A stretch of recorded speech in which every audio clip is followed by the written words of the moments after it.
Ever get that, like, I don't know, that feeling, that little bit of anxiety, sometimes even like a whole wave of it when math comes up? Oh, Or maybe you've seen it in, somebody else. yeah, for sure. Well, today we're diving into something that actually sheds light uh, on those feelings and kind of surprisingly, the really important role that our motivation plays in all this. Absolutely.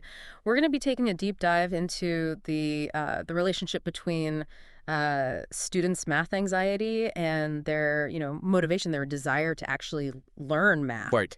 A connection that I think touches so many lives, often without us even really realizing it. Yeah, I think you're right. And to really get a grasp on this, we've got like a powerhouse of information here. Yeah. A really comprehensive study that brought together a huge amount of existing research. We're talking about a meta-analysis. Wow. That's 73 different studies, Uh, which is 80 independent samples, adding up to a total of almost 96,000 participants. that is massive. That's a lot of people. This big piece of work is titled "Relations Between Students' Anxiety and Motivation to Learn Mathematics," and it was published in Educational Psychology Review in 2021. Mhm. So this isn't just one perspective. It's the combined insights from just a huge amount of work. Yeah, a meta-analysis of this scale is just invaluable because it allows us to see like these overarching patterns and trends that you might miss in individual studies. It's a Right. really robust way to investigate complex relationships like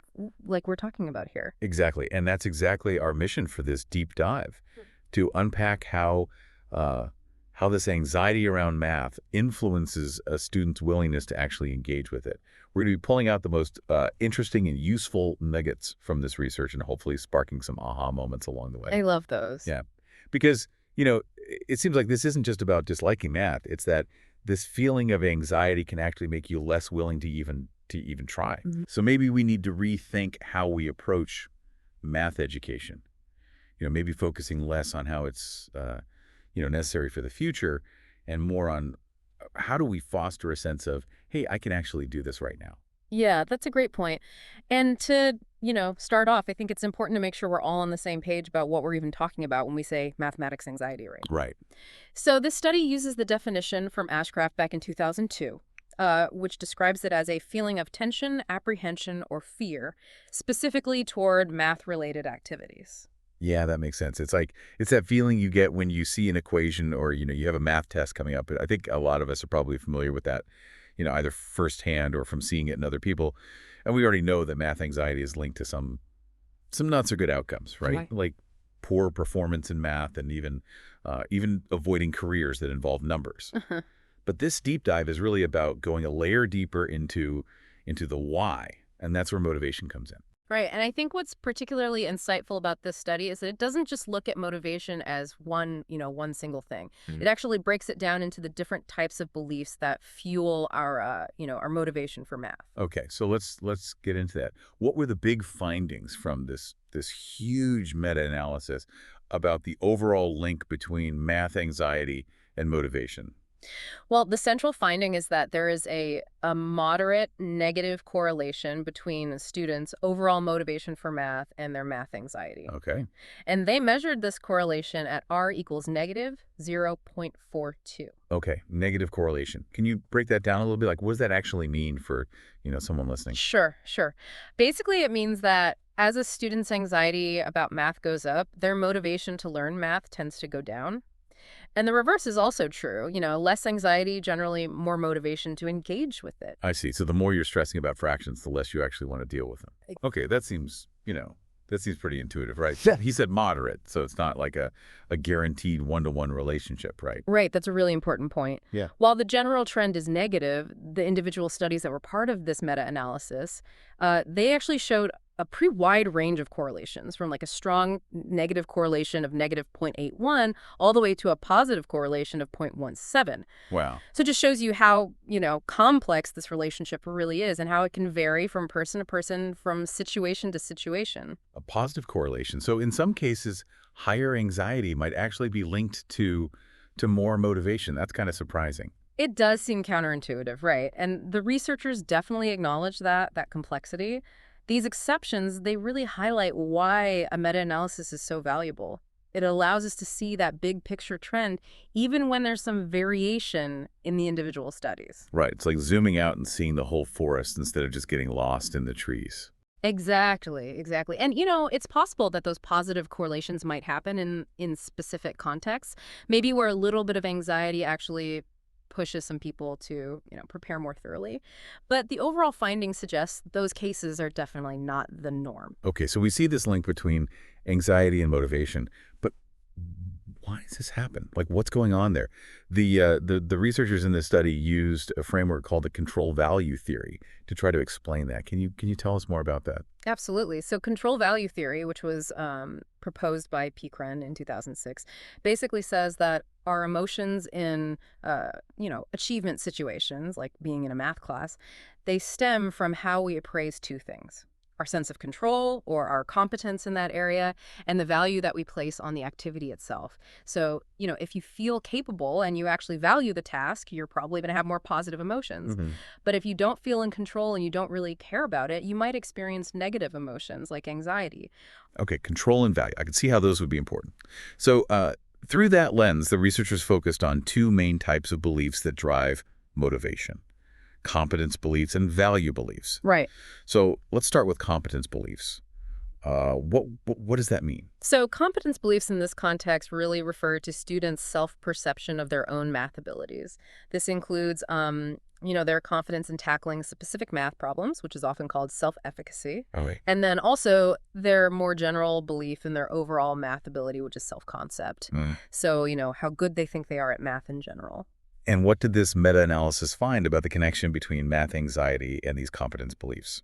Well, they found a stronger negative correlation between math anxiety and competence beliefs, measured at R equals negative 0.48 compared to value beliefs. Yeah. So that suggests that how capable students feel in math is even more strongly tied to their anxiety levels than how much they value math. Okay, that's interesting. So having that sense of I can do this really helps with the anxiety. And you mentioned self-efficacy and self-concept. Yeah. Are those like the same thing, or did the study find any differences in how they relate to math anxiety? Yeah, they are related, but they are distinct. And the meta-analysis did find an important difference. Okay. So self-efficacy is more about confidence in, handling a specific task. Like, how confident are you that you can solve this geometry problem? Right. Right. Whereas self-concept is a broader, feeling of like, I am generally good at math. Okay. More of a global thing. And interestingly, the meta-analysis found a stronger negative correlation with self-concept, that general belief at R equals negative 0.52, than with self-efficacy at negative 0.40. Okay. So that feeling of I'm good at this Yeah. overall seems to be more protective against anxiety than just feeling confident about one specific type of problem. That's really interesting. What could explain that difference? Yeah, it's fascinating. One possibility is that a strong general self-concept in math, it kind of acts like a buffer, across all these different math topics and challenges. So if you fundamentally believe that you're good at math, even if you hit a difficult problem, it might not shake your confidence as much and therefore not trigger as much anxiety. It's almost like having a solid foundation to fall back on. It's like you're not defining yourself by one specific problem or one specific Yeah. topic. You've got that larger sense of confidence. Exactly, exactly. So what are some of the practical implications of this finding? Like, how can we actually use this information? Well, the study authors suggest that interventions that are aimed at boosting students' overall belief in their math abilities, really nurturing that self-concept, could be particularly helpful in reducing math anxiety. So that might involve strategies that focus on, cultivating a growth mindset, celebrating progress and effort, rather than just focusing on getting the right answer. All right, so less about pointing out what's wrong and more about acknowledging how far a student has come. Exactly. Okay, so let's switch gears now and talk about the other side of the control value theory, the value beliefs. What does that mean? So value beliefs are all about how students see the importance, the worth, the usefulness of math, in their lives. And the study looked at two main types of value. Intrinsic value, which is that enjoyment and interest in math itself, like you actually like doing it. Right. And then achievement value, which is about seeing math as important for your goals, meeting expectations or even like personal standards. So it's more about the usefulness of math for achieving something else. Okay, and how did math anxiety correlate with these value beliefs, according to this meta-analysis? Well, they found a weaker negative correlation between math anxiety and value beliefs overall, measured at R equals negative 0.36 compared to those competence beliefs. Hmm. So that suggests that even if a student understands how important math is, it doesn't necessarily protect them from feeling anxious about it. Right, so you can know that math is important for your future career, but still feel like you're going to have a panic attack when you see an integral. Exactly. Yeah, I think we've all been there. And when they dug deeper into the different types of value, they actually found the weakest correlation with achievement value at R equals negative 0.29. That's interesting. I mean, you'd think that knowing math is important for your future would, motivate you, maybe even help with anxiety by giving you that sense of purpose. Why do you think that link is weaker? It is a bit of a puzzle. The researchers suggest that there might be a kind of complex interplay happening there. While seeing the importance of math could motivate some students, it could also add more pressure, more anxiety, especially if their competence beliefs are low. So if you believe math is crucial, but you also believe you're not good at it, the stakes suddenly feel a lot higher, which could make the anxiety worse. Yeah, it's like a double-edged sword. Exactly. So what about the other type of value, the intrinsic value, just enjoying math for what it is? How did that fit in? Well, that's where things get interesting. They found a stronger negative correlation between math anxiety and intrinsic value at R equals negative 0.41 compared to achievement value.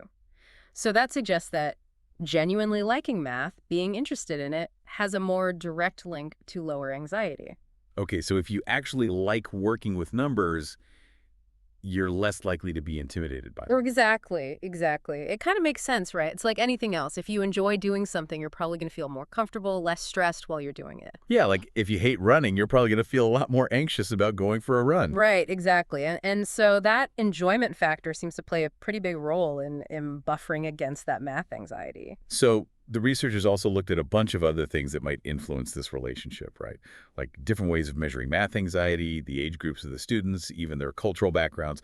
What were the key findings there? Anything surprising? Well, this is where it gets really interesting because of what they didn't find. They looked at all these potential, moderating factors, but surprisingly, there wasn't a big impact from the specific way they measured anxiety. So whether it was mainly about worry or included more like nervous feelings and stuff. Also, the age of the students, so from elementary school all the way through high school, and even the cultural context, different countries and backgrounds. Yeah, so it doesn't really matter if you're like a kid in elementary school in one country or, a high school student in another country, or if your anxiety is more about like, oh, I'm worried about my grades or just like a general panic around numbers. The basic negative connection between motivation and anxiety seems to be pretty consistent. Yeah, it really does. And I think the consistency across age groups is particularly interesting. You might expect, younger kids to experience math anxiety differently than teenagers, but the relationship with motivation seems to hold up pretty well. And then the fact that there weren't big cultural differences, that suggests this isn't just about specific cultural norms or, ways of teaching. Right, right.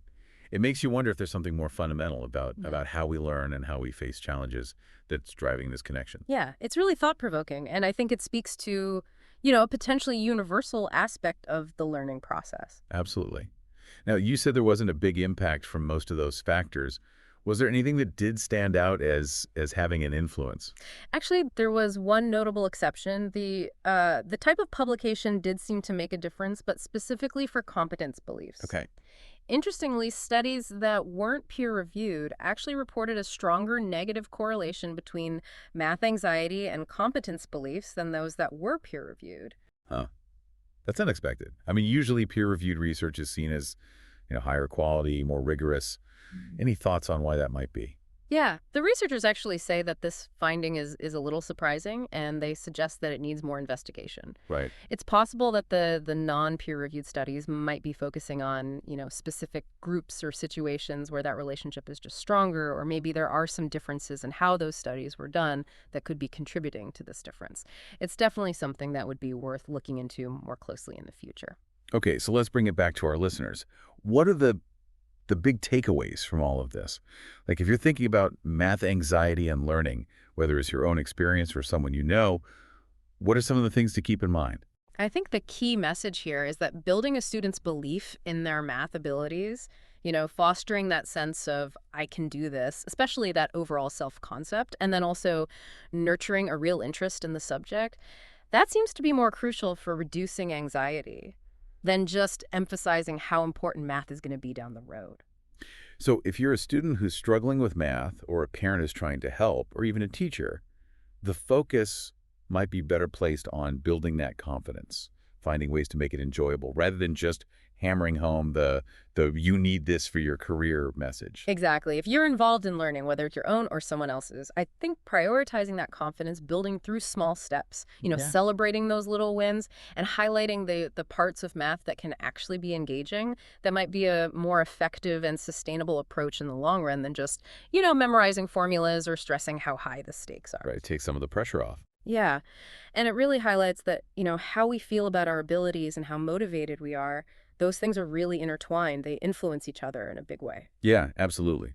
So to recap, this deep dive into, this huge amount of research really shows just how important the connection is between how students see their math skills and how motivated or anxious they feel about learning it. It's not just about getting good grades. It's about believing you can succeed and maybe even finding some enjoyment along the way. And it definitely makes you think, doesn't it? Do these findings resonate with your own experiences learning math or, watching other people learn?